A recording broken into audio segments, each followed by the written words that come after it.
شوکت پراچا صاحب، جو خان صاحب نے ایک فارمولہ، ایک تجویز پیش کی ہے، آپ کو لگتا ہے وہ ڈویبل تجویز ہے اور اس پہ کچھ ہو سکتا ہے؟ اور اگر کچھ ہو سکتا ہوا تو جو گورنمنٹ کی لیجیٹمیسی پہ انہوں نے کویسچن مارک کیا ہے، چیلنج کیا ہے لیجیٹمیسی کو، تو وہ تو پھر بات درست ثابت ہو جائے گی آپ کے خیال میں؟ جی بہت شکریہ. لیجیٹمیسی سے ہی بات شروع کر لیتے ہیں. ایک پروسیس ہوا قومی اسمبلی میں، سپریم کورٹ نے پھر اس پہ ہیئرنگ کی، سپریم کورٹ نے حکم دیا، جو 3 اپریل کو ہونا تھا وہ 9 اپریل کو ہوا اور قومی اسمبلی کے اندر ہوا. اگر وہ لیجیٹمیسی نہیں تھی تو خان صاحب پھر پرائم منسٹر ہاؤس ہی نہ چھوڑتے. وہ لیجیٹمیسی نہیں تھی تو پھر اسد قیصر صاحب اسپیکرشپ سے ریزائن نہ کرتے. یہ پولیٹیکل سٹیٹمنٹس ہیں، یہ پولیٹیکل ریٹرک ہے اور یہ پولیٹیکل ریٹرک اسی طرح ہی چلنا ہے. لیکن اصل جو بات آپ نے کی، وہ جو فارمولہ انہوں نے رات کو دیا اور آج تقریباً سیم بات کی، تھوڑی سی الفاظ کی ہیر پھیر تھی، کیونکہ لوگ رات سے کہہ رہے تھے کہ جی خان صاحب بالآخر ایکسٹینشن پہ مان گئے ہیں. اب اسی چیز کو آپ شیخ رشید احمد صاحب کے ٹویٹ سے کلب کریں، وہ بھی کہہ رہے ہیں کہ جی یہ ساری سیاست نومبر کے حوالے سے ہو رہی ہے. تو پھر ساری سیاست نومبر کے حوالے سے ہو رہی ہے. شیخ رشید کہہ رہے ہیں، جو خان صاحب کہہ رہے ہیں. آخر خان صاحب کو یا شیخ رشید کو مسئلہ نومبر سے ہے کیا؟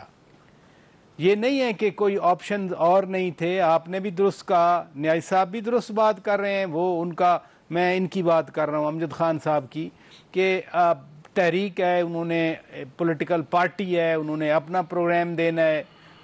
جہاں لیجیٹمیسی کی بات دانیال چودھری صاحب کر گئے، وہ بھی ٹھیک کر گئے، کیونکہ پارٹی کا پرسپیکٹیو ہے، وہ اپنی پارٹی کا بیان کر رہے ہیں.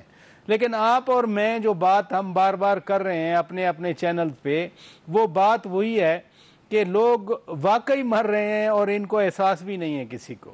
لیکن پراچا صاحب، آپ نے نومبر کی بات کی ہے، لیکن خان صاحب تو ستمبر میں کچھ کرنا چاہ رہے ہیں بڑے روڈ، اور وہ یہ کہہ رہے ہیں کہ وہ جو آخری کال کا معاملہ ستمبر سے آگے نہیں جائے گا. میں ذرا اپنی بات پوری کر لوں. بڑے روڈ پہ نا کوئی کھانا دے کے آ جاتا ہے، آپ یقین کریں ہفتے 2 ہفتے 3 دن 3 ہفتے کے بعد وہ بھی کھانا دینے کوئی نہیں جائے گا وہاں پر. بات یہ نہیں ہے کہ صرف سندھ میں پانی کھڑا ہے. سوات سے جو تباہی شروع ہوئی، وہ تباہی کیا ختم ہو گئی؟ کیا جو ان کے گندم بہ گئی، دانے بہ گئے، ان کا آٹا بہ گیا سوات سے؟ پھر چارسدہ تباہ ہوا. نوشہرہ آپ نہیں گئے، میں تو نوشہرہ میں ہو کے آیا ہوں، پھر میں ڈیرہ اسماعیل خان گیا ہوں، پھر میں ٹانک گیا ہوں. جو تباہی کے مناظر میں نے دیکھے ہیں، چاہیے تو یہ تھا یہ ساری سیاسی ایکٹیویٹی رک جاتی. یہ نہیں ہے کہ صرف خان صاحب روک لیتے، عمران خان دوسری سائیڈ بھی رک جاتی. میں تو یہاں تک کہتا ہوں کہ عدالتوں میں جو سیاسی کیس پڑے ہیں، بھائی ڈیم اٹ بند کریں یار اس کو.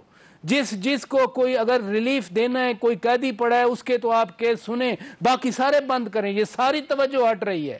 پوری قوم صبح سے لے کے شام تک اس رولے میں پھنسی رہتی ہے کہ جی پتہ نہیں وہ سزا ہو رہی ہے، پتہ نہیں ڈسکوالیفیکیشن ہو رہی ہے. مذاق بنا کے رکھتی ہے پاکستان کے عوام کا. اگر 33 ملین 3 کروڑ لوگ بے گھر ہیں، بے آسرا ہیں، ان کے پاس کھانے کا کچھ نہیں ہے، یہاں روزانہ تماشا تو پراچا صاحب اس سب کا حل کیا ہے؟ الیکشنز کے بعد یہ جائیں جیسے کہ خان صاحب کہتے ہیں. دنیا کو ہم کہتے ہیں کہ جی ہم بھوکے ہیں، ہماری مدد کرو. وہ خود ہم کدھر ہیں؟ ہم آپس کی لڑائیوں میں لگے ہوئے ہیں. بھائی مجھے بڑا افسوس ہوتا ہے اس بات کے، بڑا دکھ ہوتا ہے مجھے سارا کچھ دیکھ کر. ایز اے پاکستانی جرنلسٹ بھی نہیں، ایز اے پاکستانی، آخر ہمارے اپنے لوگ ہیں، ہمارے اپنے بہن بھائی ہیں. وہ ٹانک میں ہیں، ڈیرہ اسماعیل خان میں، وہ نواب شاہ میں ہیں، وہ روجان میں ہیں. وہ کون ہیں؟ وہ ہمارے اپنے پاکستانی ہیں. دنیا کو تو ہم اپیلیں کروا رہے ہیں، فریش اپیل ہو گئی. ادھر کون جا کے دیکھے گا؟ نہیں. وہ ادھر سے حقیقی آزادی کی جنگ چل رہی ہے، ادھر سے ڈسکوالیفیکیشن کے معاملات چل رہے ہیں. اللہ ہی حافظ ہے. پھر بالکل آپ نے جو پراچا صاحب بالکل درست کہا ہے. اور